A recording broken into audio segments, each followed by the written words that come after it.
बिस्मिल्लाहिर्रहमानिर्रहीम।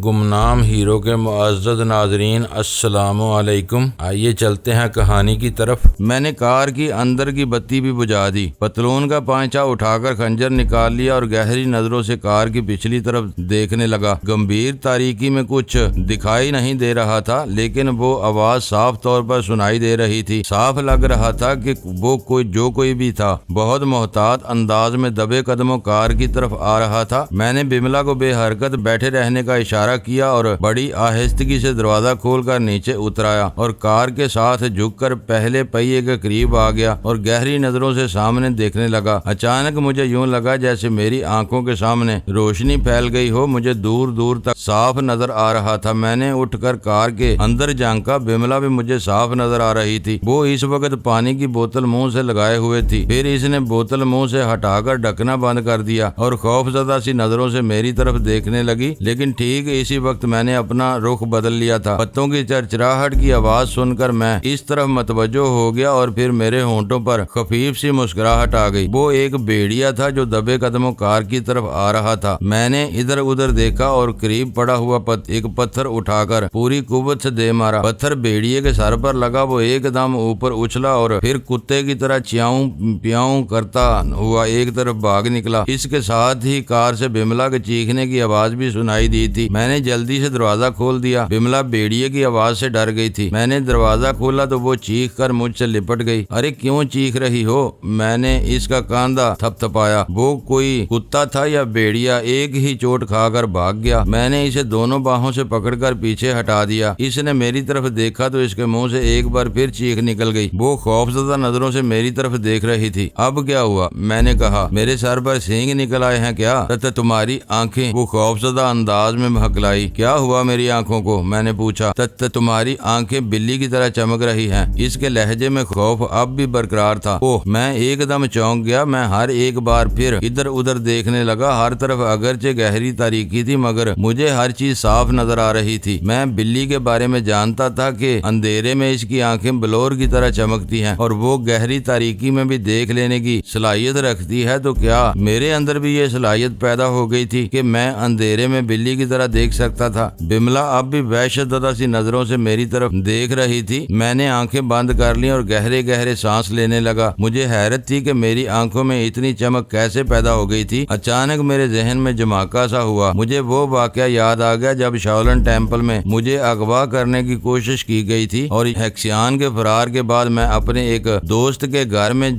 था और चाय पीने के दौरान मेज पर रखा हुआ कप मेरी नजरों की कुव्वत से अपनी जगह से सरक गया था। वो मेरी चीख की कुव्वत का कमाल था। इसका एक मुजाहरा इस वक्त भी हुआ था जब चियांग राय से वापसी पर बैंकॉक एयरपोर्ट से भी हमें एक बंद वैन में अगवा करने की कोशिश की गई थी और मेरी नजर की कुव्वत से वैन के दरवाजे का ताला टूट गया था। ची में बड़ी पुरअसरार कुव्वतें पोशीदा थी, लेकिन मैंने कभी इनसे फायदा उठाने की कोशिश नहीं की थी। अलबत्ता अपनी कुव्वत बाजू पर भरोसा किया था। ताहम कभी कभार ये पुरअसरार कुव्वत आज खुद मेरी मदद को आ जाती थी, जैसा कि इस वक्त हुआ था, और मेरी आंखों में इस कदर कुव्वत पैदा हो गई थी कि मैं अंधेरे में भी देख सकता था। अचानक मेरे जहन में एक और ख्याल उभरा। चंद रोज पहले नीलगिरी जैसी महान शक्ति मेरे सामने आ गई थी। एक हसीन औरत की सूरत में वो जिस तरह पुरअसरार अंदाज में मेरे सामने आई थी, इसी तरह पुरअसरार अंदाज में गायब भी हो गई थी। अलबत्ता वो अपनी माला का तोहफा छोड़ गई थी और ये स्याह पत्थरों की माला इस वक्त भी मेरे गले में थी। जब पांडे की हवेली में पंडित मोहन ने खंजर से मुझ पर हमला किया था और ये वार मेरे गले में पड़ी हुई माला ने रोका था। ये पुरअसरार माला अब भी मेरे गले में मौजूद थी। मेरी उंगलियां गैर इरादी तौर पर माला के पत्थरों को छूने लगी और फिर बिमला की आवाज सुनकर मैंने आंखें खोल दी। लेकिन कुछ देर पहले मेरी आंखों में पैदा होने वाली वो पुरअसरार रोशनी गायब हो चुकी थी और मेरे चारों तरफ अंधेरा फैला हुआ था। मैंने कार की अंदर की बत्ती जला दी। अब मेरी आंखें कैसी हैं? मैंने बिमला से पूछा। हैरत अंगेज वो मेरी आंखों में झांकते हुए बोली। अब तो मुझे इन आंखों में कोई गैर मामूली बात नजर नहीं आती। बिमला का खौफ दूर हो गया था। मैंने हवा की आमदोरफ्त के लिए कार के दोनों तरफ से शीशे गिरा दिए थे, लेकिन किसी ने ठीक कहा है, इंतजार की घड़ियां बड़ी तकलीफ दे होती हैं। दीनानाथ ने बताया था कि चांगली के वो आदमी आधी रात और सुबह के दरमियान किसी वक्त पद्मी पहुंचेंगे और अभी तो रात के 10 ही बजे थे। वैसे मेरे ख्याल में इन लोगों की प्लानिंग बहुत उम्दा थी। सैकड़ों मील दूर से सुनसान रास्तों पर सफर करते हुए हीरोइन यहाँ तक ले आना बड़े कमाल की बात थी। रास्ते में ना तो किसी को शुबा हो सकता था और ना ही चेकिंग का अंदेशा था। छोटे छोटे कस्बों में पुलिस की चौकियां जरूर होंगी, लेकिन छोटी चौकियों पर तैनात पुलिस वालों को रिश्वत देकर रास्ते से हटा देना बड़ी बात नहीं थी। दरपतन की एक दुकान से मैंने खाने पीने की कुछ चीजें ले ली थी। बिमला ने वो थैला निकाल लिया और एक छोटा केक निकालकर मेरी तरफ बढ़ा दिया। दूसरा इसने खुद ले लिया। खाने के बाद हम कुछ देर तक कार के आसपास खुली जगह पर टहलते रहे और फिर कार में बैठ गए। बिमला पिछली सीट पर बैठी ऊँगती रही और मैं कभी नीचे उतरकर टहलने लगता और कभी फिर कार में बैठ जाता। 3:30 बजे के करीब एक आवाज सुनकर मैं उछल पड़ा। गरर गरर की वो मध्यम आसी आवाज इस वीराने में किसी गाड़ी की मौजूदगी की निशानदेही कर रही थी। सन्नाटे में ये आवाज कभी करीब से आती महसूस होती और कभी बहुत दूर से। मैंने बिमला को जगा दिया। इसने भी वो आवाज सुन ली। मैंने दरवाजा खोलकर बिमला को नीचे उतार लिया और इसे दोनों बाहों से पकड़कर इसकी पुश्त कार से लगा दी। वो घुटनों तक स्कर्ट और ऊपर ब्लाउज पहने हुए थी। मैंने इसके ब्लाउज के गिरेबान पर हाथ डालकर जोरदार झटका दिया। ब्लाउज के सारे बटन टूट गए। बिमला एकदम चीख उठी, अरे अरे ये क्या पागलपन है, क्या बदतमीजी। मैंने इसके चीखने की परवाह किए बगैर इसके मुंह पर जोरदार थप्पड़ रसीद कर दिया और ब्लाउज की एक आस्तीन भी फाड़ दी। इसका कंधा भी बरहना हो गया। वो अपने आप को बचाने की कोशिश कर रही थी। मैंने झुककर इसके स्कर्ट के एक तरफ के चाक को दोनों किनारों से पकड़कर जोरदार झटका दिया। चाक ऊपर तक खुलता चला गया। बिमला मुझ पर घूंसे बरसा रही थी, साथ ही वो चीख रही थी, छोड़ो मुझे, तुम पागल हो गए हो, वैशी हो तुम, इस तरह चीखते हुए अच्छी लगती हो। मैंने इसकी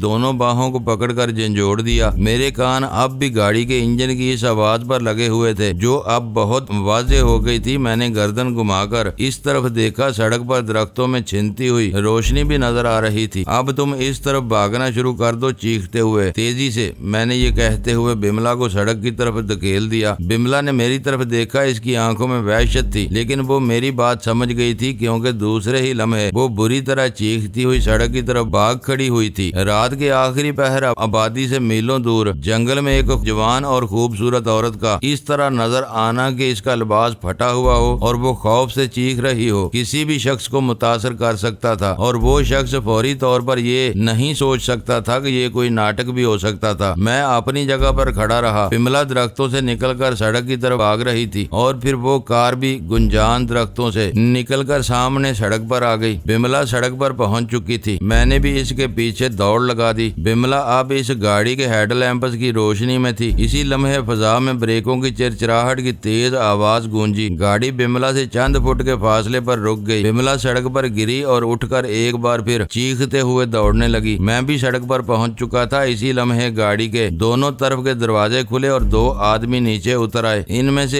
एक ने लपक कर बिमला को पकड़ लिया और दूसरा पिस्तौल तान कर मेरे सामने खड़ा हो गया। अरे ए रुक जाओ, गोली मार दूंगा, वो चीखा और साथ ही इसने मुझे डराने के लिए हवाई फायर भी कर दिया था। तुम कौन हो, हट जाओ मेरे सामने से, ये हमारा आपस का मामला है, वो मेरी पत्नी है। मैंने भी चीख कर कहा। ये झूठ बोलता है, बिमला चीखी, ये मुझे अगवा करके लाया है। हम रात गुजारने के लिए यहाँ रुक गए थे। मैंने तुम लोगों की गाड़ी की रोशनी देखी तो भाग खड़ी हुई। बचा लो मुझे इस शैतान से। क्यों महाशय, पिस्तौल वाला गुर्राया, ये क्या कह रही है? ठीक है, मैं इसे अगवा करके लाया हूँ। तुम लोग मुदाखलत करने वाले कौन होते हो? इस लड़की को मेरे हवाले कर दो। मैंने कहा, ये लौंडिया अब तुम्हारे हवाले नहीं होगी। दूसरे आदमी ने कहा जिसने बिमला को संभाल रखा था, ये लड़की अब हमारी पनाह में आ गई है। तुम्हारे लिए बेहतर यही है कि चुपके से यहाँ से चले जाओ, वरना यहीं तुम्हारी लाश गिरा देंगे। हाथ में पिस्तौल है, इसीलिए बहुत बहादुर बनते हो। मैंने कहा, मर्द के बच्चे हो तो खाली हाथ आओ, तुम दोनों की लाशें यहाँ पड़ी होंगी। सुंदर पिस्तौल वाला तैश में आ गया। इसने अपना पिस्तौल जेब में ठोंस लिया। तुम इस लड़की का ख्याल रखो, मैं इसे देखता हूँ। मैं दिल ही दिल में मुस्कुरा दिया। वो सिर्फ 2 ही थे,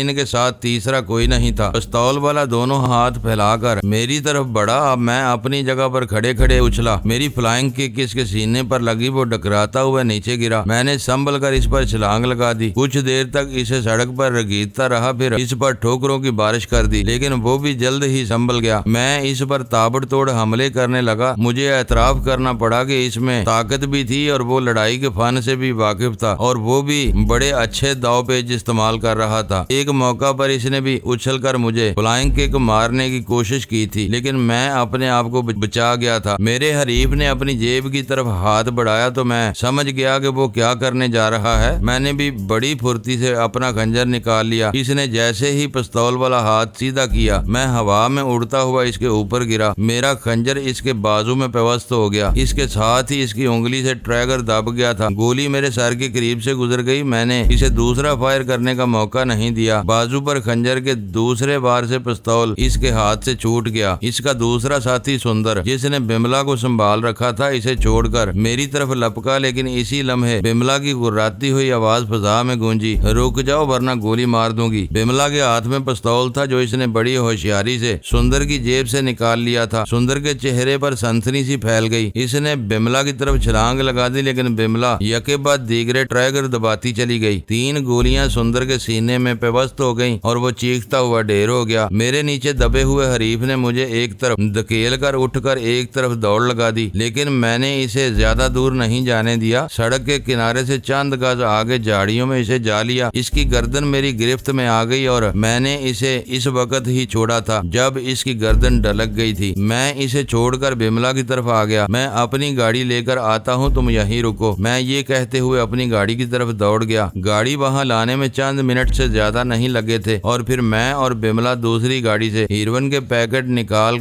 कर अपनी गाड़ी में रखने लगे। 10-10 किलो के 50 पैकेट थे। डिग्गी भर जाने के बाद हमने कुछ पैकेट पिछली सीट पर डाल दिए। बिमला ने अपने बैग उठाकर आगे वाली सीट पर अपनी गोद में रख लिया। मैंने इंजन स्टार्ट किया और कार को दरिया की मुखालिफ सिमत में दौड़ा दिया। अगर तुम इतनी अच्छी अदाकारी ना करती तो मेरा गाल अभी तक दुख रहा है। बड़े जोर का थप्पड़ मारा था तुमने। इसने मेरी बात काट दी। अगर तुम थप्पड़ ना मारता तो इस ड्रामे में हकीकत का रंग ना आता। बहरहाल मुझे अफसोस है, मैंने कहा। बिमला ने गोद में रखा हुआ बैग खोलकर दूसरे कपड़े निकाल लिए, बैग पिछली सीट पर फेंक दिया और सीट पर बैठे बैठे कपड़े बदलने लगी। तकरीबन 1 घंटे बाद कार दोबारा पुख्ता सड़क पर आ गई। जिस जगह ये सारा ड्रामा हुआ था वहाँ से पिद्दी बस्ती तकरीबन 2 किलोमीटर के फासले पर होगी। चांगली वगैरह को मालूम होगा कि इनके आदमी हीरोइन लेकर पहुंचने वाले हैं। वो इनके इंतजार में जाग रहे होंगे। रात के सन्नाटे में तो फायर की आवाज दूर तक गूंजती है। हो सकता है कि फायरिंग की आवाज उन्होंने भी सुनी हो। अगर वो सूरत हाल मालूम करने इस तरफ आए तो इन्हें दरिया के पुल के करीब 2 लाशें और एक खाली गाड़ी मिलेगी। वो यकीनन हमें तलाश करने की कोशिश करेंगे और मैं इनसे पहले ही इन पहाड़ों में गुम हो जाना चाहता था। मुझे नहीं मालूम था कि मेरा रुख किस तरफ था। पक्की सड़क पर कई मील का फासला तय करने के बाद मैंने कार को दरिया के साथ एक कच्चे रास्ते पर मोड़ दिया। ऐसे ही रास्ते हमारे लिए महफूज थे। हम दरिया के साथ साथ कई मील दूर निकल आए। फिर अचानक एक जोरदार धमाका हुआ और कार लहरा गई। बिमला ओंग रही थी। धमाके की आवाज से वो भी हड़बड़ा कर उठ गई। कार का अगला टायर ब्रस्ट हो गया था। मैं कार रोककर नीचे उतर आया।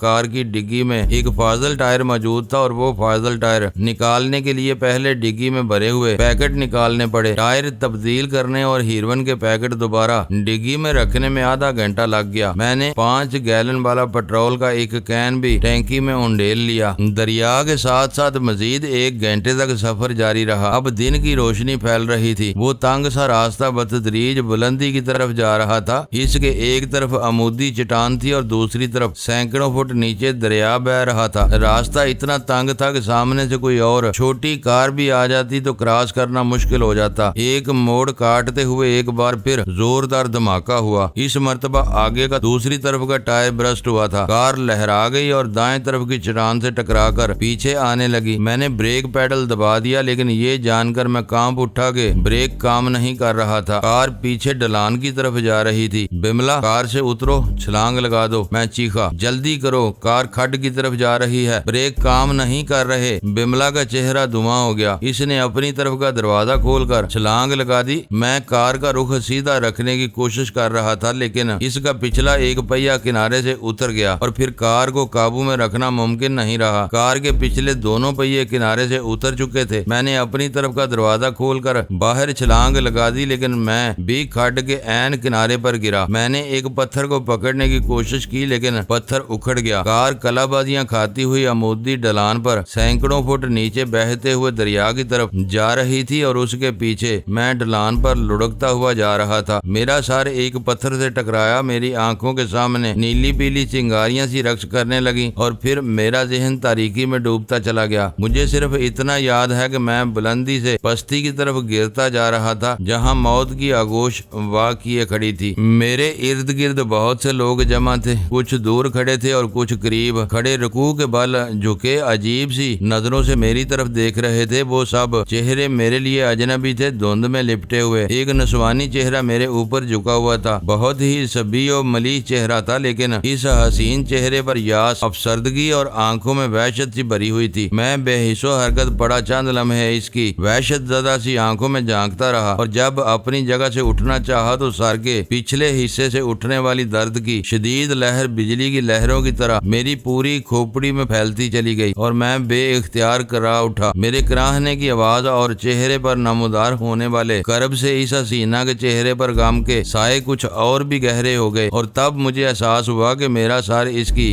गोद में था। एक हाथ इसने मेरे सर के नीचे रखा हुआ था और दूसरे हाथ से बार बार मेरे बालों में उंगलियां फेर रही थी। दर्द की शिद्दत को कम करने के लिए मैंने दांत बेंच लिए और आंखें बंद कर ली। सर में दर्द की लहरें अब भी लपक रही थी और दिमाग में हल्के हल्के से धमाके हो रहे थे। मैंने आंखें खोल दी और अपनी जगह से हरकत किए बगैर दीदे घुमाकर अपने इतराफ में खड़े हुए लोगों का जायजा लेने लगा। इनमें मर्द भी थे, औरतें भी और बच्चे भी। मेरी नजरों के सामने छाई हुई धुंध बतदरीज छटने लगी और इनके चेहरे वाजे होने लगे। इनमें बेशतर की नजरों में तजस्सुस था, जैसे वो कोई अजूबा देख रहे हो। मैंने एक बार फिर इस हसीना के चेहरे की तरफ देखा जिसकी गोद में मेरा सर रखा हुआ था और फिर उठने की कोशिश करने लगा, लेकिन इसने हाथ मेरे सीने पर रख कर दबा दिया। आराम से लेटे रहो हिम्मत सिंह, इस लड़की के लहजे में अफसरदगी थी। तुम्हारे सर पर चोट लगी है, खून बहुत बह चुका है। बस्ती का मुखिया वैद को बुलाने गया है, इसके आने तक आराम से लेटे रहो। हिम्मत सिंह ये नाम मेरे दिमाग में गूंज सी पैदा करने लगा। इस लड़की ने मुझे ही मुखातब किया था, जिसका मतलब था कि मेरा नाम हिम्मत सिंह था, लेकिन मैं यकीन से कुछ नहीं कह सकता था कि ये वाकई मेरा नाम था। मैंने अपना बदन ढीला छोड़ दिया और एक बार फिर एतराफ का जायजा लेने लगा। वो गुंजान पत्तियों वाला बड़ा कद आवर और फैला हुआ दरख्त था, जिसके साये में वो खूबसूरत लड़की मुझे गोद में समेटे बैठी थी। मेरे इर्द गिर्द जो लोग खड़े थे, इनके हुलिये बड़े अजीब थे। मर्दों के जिस्मों पर चौगा नमा लंबे लिबास थे, इनके बाल लंबे और गोल्डन कलर के थे। किसी ने चुटिया बना रखी थी और किसी के बाल कंधों पर और किसी के पुश्त पर फैले हुए थे। किसी ने नाक में एक तरफ और किसी ने दोनों तरफ बालियां पहन रखी थी। इनके कानों में भी बालियां नजर आ रही थी। औरतों के हुलिये मर्दों से बिल्कुल मुख्तलिफ थे। इनके जिस्मों पर लिबास मुख्तसर था। बदन के निचले हिस्सों पर घुटनों से ऊपर चादर लिपटी हुई थी, जिसकी साइड में चाक था, जिसके